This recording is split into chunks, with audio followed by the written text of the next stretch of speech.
Sri P. Prabhakar Reddy, absent. Sri Nath Kovind. Thank you, Vice Chairman, sir. I rise to support the Companies Amendment Bill 2000. We have discussed various provisions of the bill exhaustively. Therefore, I will be brief in my submissions.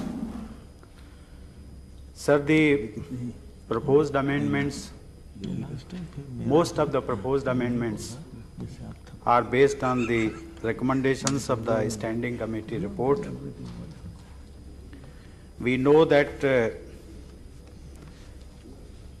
since many of the functions of the Company Law Board have been transferred to SEBI, this has necessitated the proposed amendments also. We find that most of the offences in the Principal Act are punishable by monetary penalty, and those penalty amounts were meager, but due to inflation, we find that the existing amounts, penalty amounts, have become insignificant. That is why the proposed amendments have increased the penalty amounts by 10 times. Sir, I would like to particularly refer to clause 58 AA, which provides that a defaulting company can suo motu. It has to intimate, I will quote, sir, 58 AA, every company which accepts deposits from small depositors shall intimate to the Company Law Board any default made by it in repayment of any such deposits or part thereof or any interest thereupon. Then we come to clause 3, which says, where a company has made a default in repayment of any deposit or part thereof or any interest thereupon. Sir, what I want to convey, that this provision is silent if a defaulting company fails to intimate. Here the penalty has been provided if the defaulting company fails in the matter of repayment. But if the defaulting company itself does not intimate the Company Law Board, the provision is quite silent. Now, sir, about the next clause is 58 AAA. This is a good clause by which the deposit related violation has been made a cognizable offence. The director of a defaulting company has been debarred from being a director for 5 years in another company. Sir, clause 75 seeks to amend section 192 of the Principal Act. This clause has really introduced the philosophy of corporate democracy and governance by introducing the system of postal ballot, which includes electronic voting also. Sir, this has been given a right to the shareholders. The shareholders can definitely exercise their right sitting at a distant places. They may be exercising this right even when they are in abroad.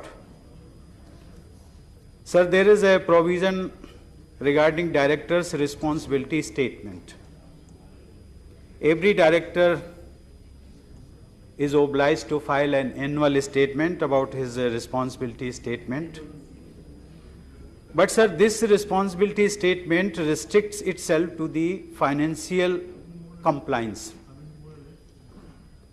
There is no responsibility statement with regard to the legal compliance of the various provisions of the Act. I would request the Honorable Minister to take into consideration this fact also. This will definitely protect the interest of investors, particularly small depositors. Now, sir, clause 134, which talks of audit committee, which will go into the matters relating to internal control and financial system. These, the recommendations of the committee have been made mandatory. This is a good provision. Clause 126 talks of disqualification of a director if he fails in the matter of filing of annual returns continuously for 3 years, or in the matter of repayment of deposits. And the penalty which is being proposed is that he cannot be eligible to be a director of any other company for 5 years. This is a salutary provision. Now, sir, while concluding,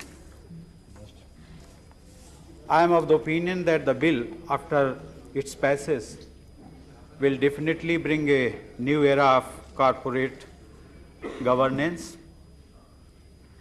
But one thing, sir, I would like to point out, that the job of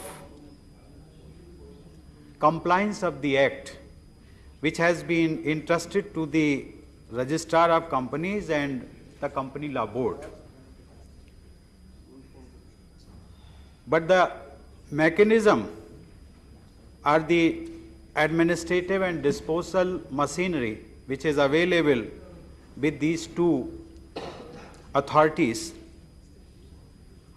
is not to the tune of the present day. It should be streamlined and strengthened. They should evolve a monitoring system for the strict compliance. And if necessary, we should introduce some penal provision also. With these words, I support the bill, sir.